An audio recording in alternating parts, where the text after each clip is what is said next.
Bapak, Ibu, Saudara sekalian, mari kita awali dalam doa pemberitaan firman Tuhan.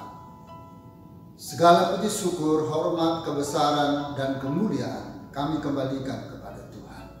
Hanya karena anugerah kami dimungkinkan tetap sehat, tetap kuat, dan ada sebagaimana ada sampai hari ini. Dan sebentar lagi Bapak, hamba-Mu mau memaparkan firman Tuhan. Mohon Tuhan yang menyertai hamba-Mu melalui kuasa Roh Kudus yang mengurapi hamba-Mu.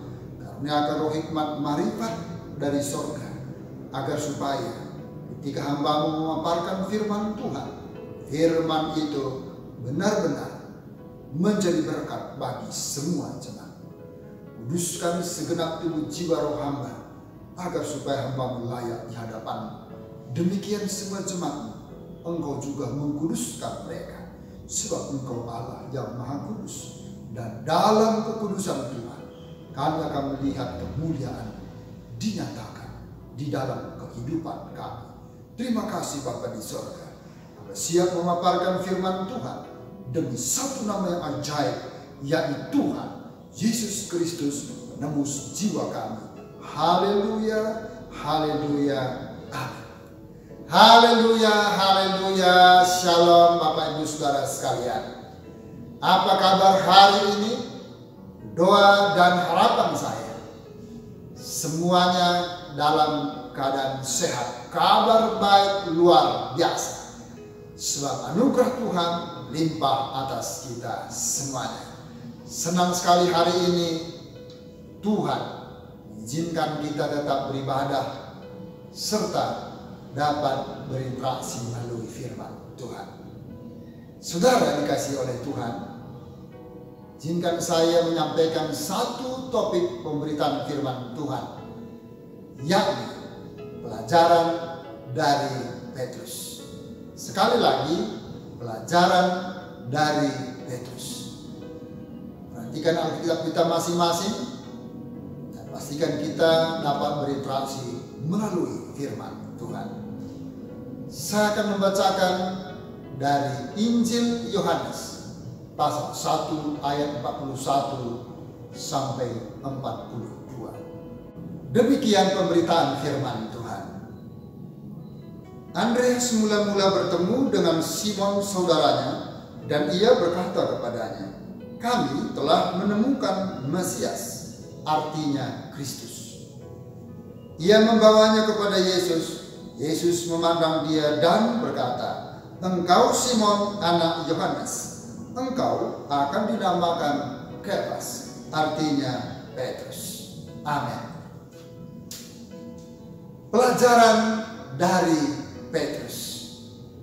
Saudara dikasih oleh Tuhan, Petrus adalah tokoh besar dalam gereja mula-mula, tokoh besar di dalam abad permulaan. Dan bukan saja tokoh besar dalam abad permulaan, tetapi tokoh besar di dalam kekristenan di sepanjang masa. Walaupun tentunya Tuhan Yesus adalah tokoh sentral di dalam seluruh peradaban manusia, tokoh sentral dalam Alkitab, dan tokoh sentral di sepanjang masa. Petrus yang adalah murid Tuhan Yesus yang mula-mula, maka kemudian tidak dapat disangkal bahwa dia adalah tokoh penting di dalam kekristenan, dimulai dari abad permulaan sampai kepada sepanjang masa. Kalau kita perhatikan nama Petrus di dalam perjanjian baru, maka sudah sangat familiar. Mulai dari Injil Matius, Markus, Lukas, dan Yohanes, kisah para rasul, nama Petrus sebuah nama yang sangat familiar di tengah-tengah kekristenan. Saudara-saudara dikasih Tuhan, pernahkah Anda duduk dan merenungkan mengenai kehidupan yang Yesus namai Kefas ini? Jika kita melihat kehidupan Petrus, maka ada banyak sekali pelajaran yang bisa kita petik di dalamnya dan menjadikan esensi dalam perjalanan iman kita kepada Tuhan. Nama asli Petrus adalah Simeon atau Simon. Nama Aram yang berasal dari kata Simon. Nama dari bahasa Aram yang artinya seorang pelihat, tanda petik, atau Petrus, sebuah batu. Petrus berasal dari Betsaida. Namun selanjutnya ia tinggal di Kapernaum. Tampaknya dia tinggal bersama-sama ibu mertuanya. Petrus memiliki profesi dengan latar belakang seorang nelayan atau penangkap ikan. Betsaida dan Kapernaum terletak di wilayah Galilea, Israel.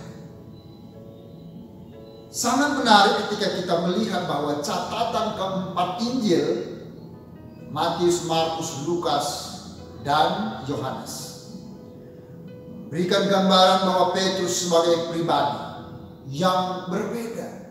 Sekali lagi seolah-olah berbeda. Dengan catatan dari Lukas di dalam Kisah Para Rasul. Mengapa ada perbedaan? Mengapa seolah-olah kontras? Mari kita menyimak apa kata Alkitab mengenai tokoh penting ini, yakni Simon Petrus. Keempat Injil mencatat Petrus sebagai seorang nelayan biasa. Dia bukan seorang ahli Taurat yang memiliki pendidikan yang begitu tinggi. Dan dia bukan pemungut cukai yang ditakuti oleh masyarakat luas hingga zaman Yesus. Dia juga bukan pegawai di kantornya Herodes yang memiliki kekuasaan.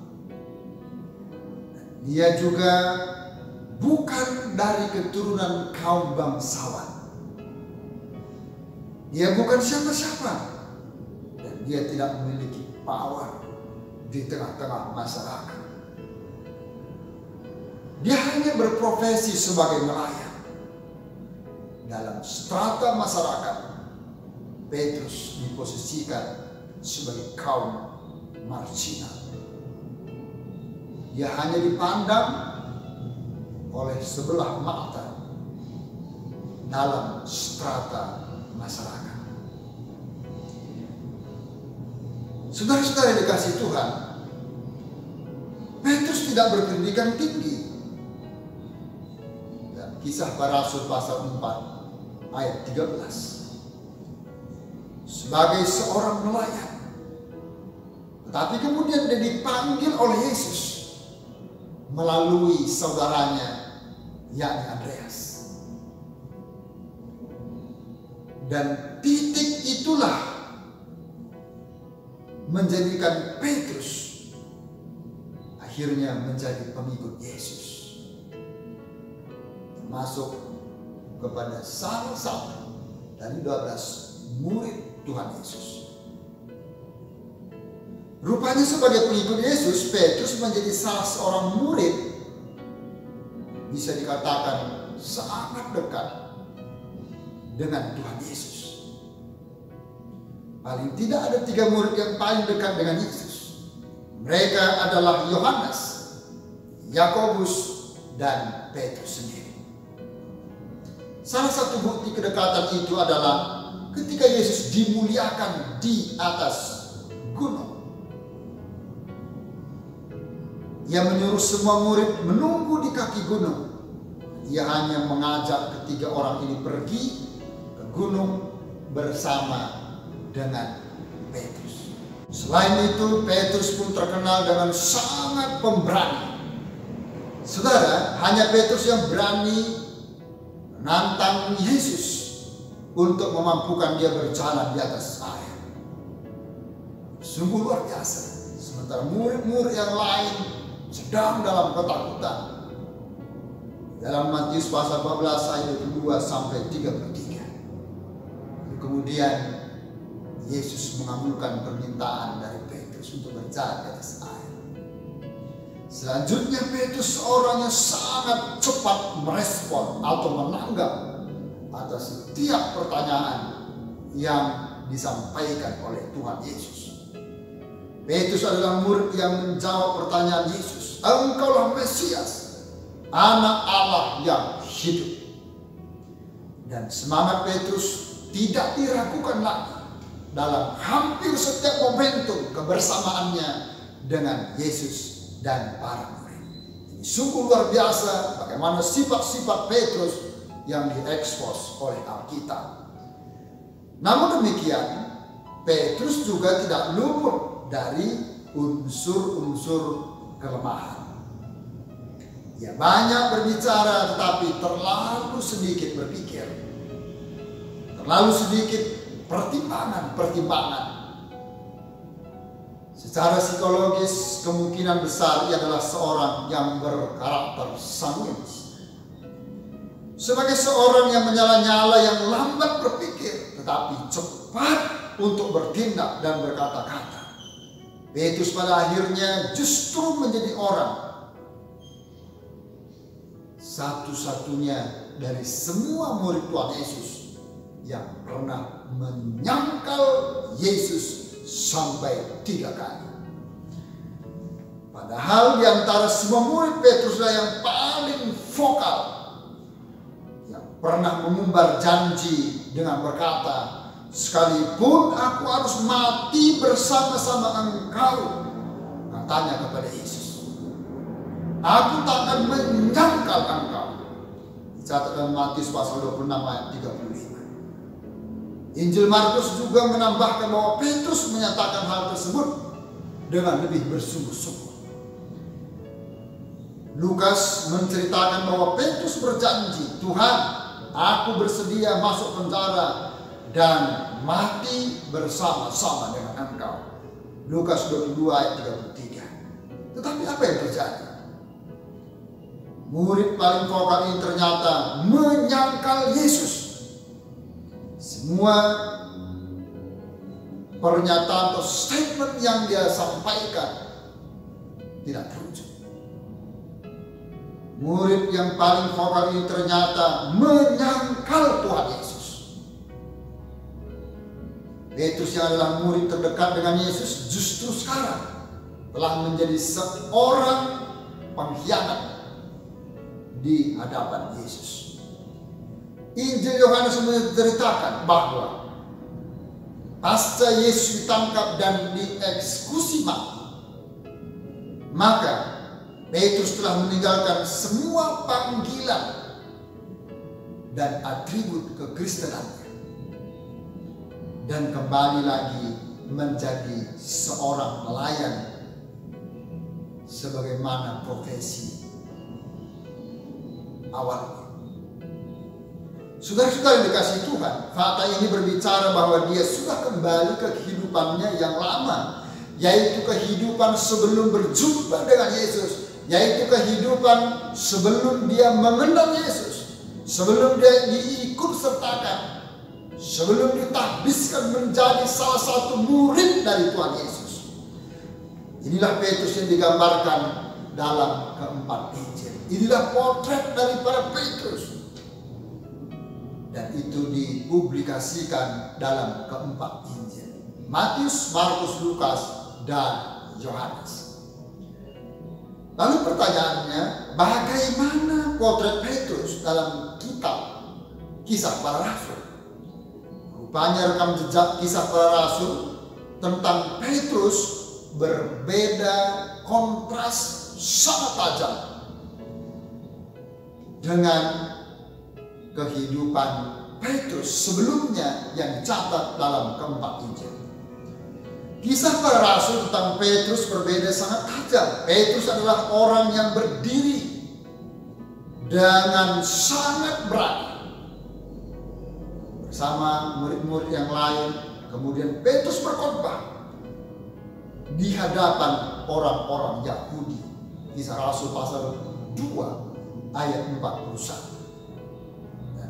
Kisah para rasul ini mencatat bahwa sekali Petrus berkhotbah ada 3.000 jiwa, ada 3.000 orang yang menerima Yesus Kristus adalah Tuhan dan Juru Selamat secara pribadi. Wow, ini sungguh luar biasa, ini spektakuler. Mana luar biasa Tuhan memakai Petrus untuk menyampaikan kabar baik, kabar keselamatan yang datangnya dari Tuhan Yesus Kristus. Yang percaya katakan amin. Haleluya, puji nama Tuhan. Saudara, selain itu ia menjadi pemimpin dalam gereja di kota Yerusalem. Tentu saja bersama dengan rekan-rekan sesama para rasul. Kisah mengenai Ananias dan Safira selaku jemaat mula-mula yang sepakat berbohong ketika mereka menjual ladang mereka, dan uang dari hasil penjualan itu diletakkan di depan kaki para rasul, memperlihatkan bagaimana otoritas Allah yang berlaku bagi Rasul Petrus yang sungguh luar biasa. Saudara-saudara yang dikasihi Tuhan,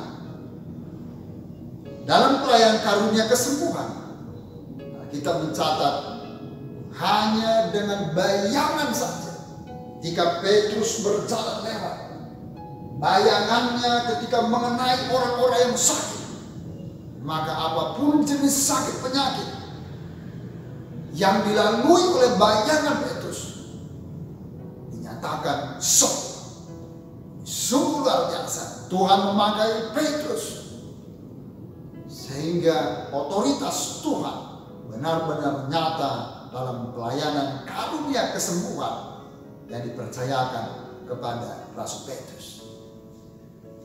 Demikian juga sampai akhir hidupnya Petrus tetap setia untuk melayani Tuhan, untuk memberitakan firman Tuhan, untuk menjadi hamba Tuhan.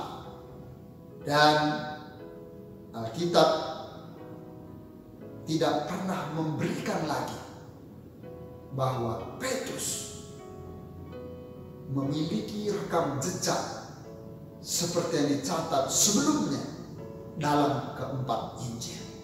Justru di sini kita mencatat bagaimana kemudian Rasul Petrus dipakai Tuhan dengan luar biasa, memiliki progres yang begitu dahsyat, maju luar biasa. Dan tradisi mencatat, tradisi gereja mencatat bahwa sampai akhirnya Petrus mati dengan cara disalibkan, mati secara martir dengan cara disalibkan terbalik, yakni kepala ke bawah dan kaki ke atas, karena dia tidak merasa layak matinya sama seperti Yesus. Saudara-saudara yang dikasihi Tuhan, apa yang menjadi rahasia perubahan Rasul Petrus yang dicatat dalam keempat Injil dan yang dicatat Lukas dalam kitab Kisah Para Rasul? Yang pertama adalah Petrus diterima kembali dengan kasih ilahi di dalam Tuhan Yesus Kristus. Hanya Yesus satu-satunya pribadi yang mampu menerima dengan tangan yang terbuka, yakni kehidupan Rasul Petrus yang memiliki rekam jejak yang sangat buruk, yang pernah menyangkal Yesus sampai 3 kali. Namun setelah Petrus menginsafi, dia menyesali atas setiap kesalahannya. Lalu kemudian dia bertobat, dia datang kepada Tuhan. Tuhan Yesus menerima dengan sangat terbuka. Itu dicatat dalam Yohanes 21 ayat 15 sampai 19. Kemudian yang kedua adalah kuasa kebangkitan Kristus. Dengan kuasa kebangkitan Yesus Kristus yang pernah mati dan pada hari ketiga dia bangkit dari kematian, maka dengan kuasa itu mengubah sifat-sifat atau karakteristik Petrus yang buruk kemudian menjadi luar biasa baik. Orang yang tadinya menyangkal Yesus yang adalah Tuhan dan Juru Selamat, sekarang dengan sangat berani, dengan roh yang bernyala-nyala, dia memberitakan firman Tuhan, dia memberitakan nama Yesus adalah Tuhan dan Juru Selamat, sampai akhirnya dia menjadi martir. Kemudian yang ketiga, Petrus menerima baptisan Roh Kudus. Kata lain, Roh Kudus itu dicurahkan kepadanya. Roh Kudus itu menghinggapi Petrus. Roh Kudus itu memenuhi kehidupan Petrus. Roh Kudus itu menolong Petrus untuk kemudian berbicara melalui firman Tuhan dengan sangat berani, dan dalam pelayanan disertai dengan kuasa yang luar biasa, yakni kuasa Roh Kudus. Saudara dikasihi oleh Tuhan, ini adalah kunci perubahan dalam hidup Petrus, kunci yang begitu mengubah kehidupan Petrus dengan sangat drastis. Saudara dikasihi Tuhan, kunci yang merubah Rasul Petrus adalah kunci yang sangat penting, adalah kunci yang sangat utama, yang juga sanggup untuk mengubah hidup Anda dan saya, untuk mengubah hidup kita semuanya. Kita perlu kunci utama ini, yakni kasih Allah, kuasa kebangkitan Yesus Kristus, dan baptisan Roh Kudus atau kepenuhan kuasa Roh Kudus dalam setiap orang yang percaya kepada Yesus Kristus, yang memberikan kekuatan, memberikan kemampuan, memberikan kesanggupan untuk kemudian menjadi murid Tuhan Yesus, menjadi pelayan Tuhan Yesus, mengabdikan diri sepenuhnya kepada Tuhan Yesus tanpa ada lagi rasa takut, tetapi dengan penuh keberanian berjalan dalam kebenaran firman Tuhan, dan secara all out, secara total terus melayani Tuhan, melayani pekerjaan Tuhan sesuai karunia, talenta, dan kapasitas Tuhan percayakan kepada Rasul Petrus. Demikian kepada Anda dan saya. Puji nama Tuhan. Nah, saudara-saudara dikasih oleh Tuhan, Allah sanggup untuk mengubahkan kita semua. Allah di dalam Yesus Kristus berkuasa untuk mengubah kita semua melalui kasih Allah, melalui kuasa kebangkitan Yesus Kristus, dan melalui kuasa Allah, yakni kepenuhan kuasa Roh Kudus atau baptisan kuasa Roh Kudus. Nah, oleh sebab itu saudara, Allah sanggup juga mengubahkan setiap kegagalan kita. Allah sanggup mengubahkan bagaimana Rasul Petrus yang inkonsisten, pengecut, penakut, lalu kemudian diubah Tuhan menjadi seorang yang sangat pemberani di dalam melayani Tuhan, melayani pekerjaan Tuhan.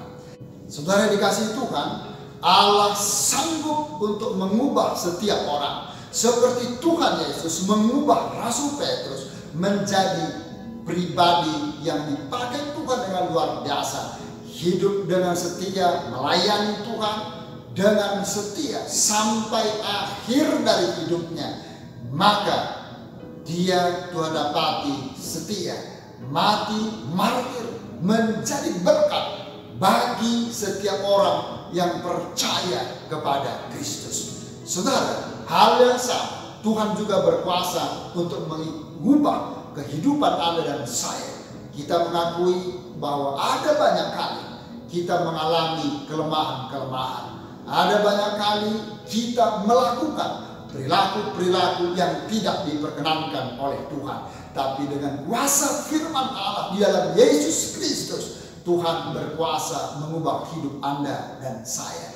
Dia rindu, Tuhan rindu untuk menjadikan Anda dan saya menjadi seorang yang percaya kepada Kristus dengan label yang setia sampai akhir hidup kita. Untuk menjadi berkat, menjadi pemenang, bukan menjadi pecundang, tapi terus menjadi berdampak bagi sesama dan bagi Tuhan. Seorang tokoh Kristen berkata, Oswald Sanders mengatakan, orang-orang Farisi melihat Petrus sebagai seorang nelayan yang tidak berpendidikan, yang tidak layak untuk dipandang. Tetapi Yesus Kristus melihat Petrus sebagai seorang pemimpin besar yang mampu untuk menunggang balikan isi dunia. Itulah cara Yesus memandang diri Petrus. Dan dengan cara yang sama Tuhan Yesus memandang diri Anda dan saya. Segala kemuliaan bagi Tuhan. Tuhan Yesus memberkati. Shalom. Mari kita berdoa bersama-sama. Terima kasih Bapa di sorga untuk berkat firman-Mu yang sudah Kamu paparkan pada hari ini. Hamba menyadari hamba terbatas menyampaikan firman. Namun Allah Roh Kudus berkuasa menyampaikan firman-Mu secara detail, secara kompleks, secara mendalam. Teruslah Engkau berbicara kepada kami. Roh Kudus juga yang menajamkan firman, meneguhkan, meteraikan, menjadi rema, menjadi berkat bagi kami semua. Tolong kami Tuhan, supaya kami mengalami kuasa kebangkitan Kristus yang mengubah pola hidup kami, pola pikir kami, perkataan kami, perilaku kami, sehingga kami boleh menjadi berkat di dalam kehidupan kami sehari-hari, di tengah-tengah sesama kami manusia, dan terlebih bagi Tuhan. Terima kasih Bapa di surga. Dan selanjutnya Allah Roh Kudus yang memampukan kami untuk dapat menjadi berkat bagi sesama kami dan terlebih bagi Tuhan. Terpujilah nama dari kekal sampai kepada kekal. Sekarang Bapak Ibu Saudara yang terkasih, mari kita merendahkan kedua tangan kita untuk menerima berkat dari Tuhan. Dengan iman terima dan bawalah pulang limpahan anugerah damai sejahtera dari Allah Bapa di surga, cinta dan kasih sayang dari Yesus Kristus Tuhan dan penebus jiwa kita, serta persekutuan Allah Roh Kudus turun memenuhi, menyertai, menghibur, menolong, menguatkan, memberkati, dan menyelamatkan kita semuanya. Mulai hari ini, besok, sampai Maranatha Tuhan Yesus datang untuk kedua kalinya. Dalam nama Tuhan Yesus Kristus, tamatkan ibadah kami dengan penuh ucapan syukur dan terima berkat Tuhan. Semua yang percaya katakan haleluya, amin. Tuhan Yesus memberkati. Shalom.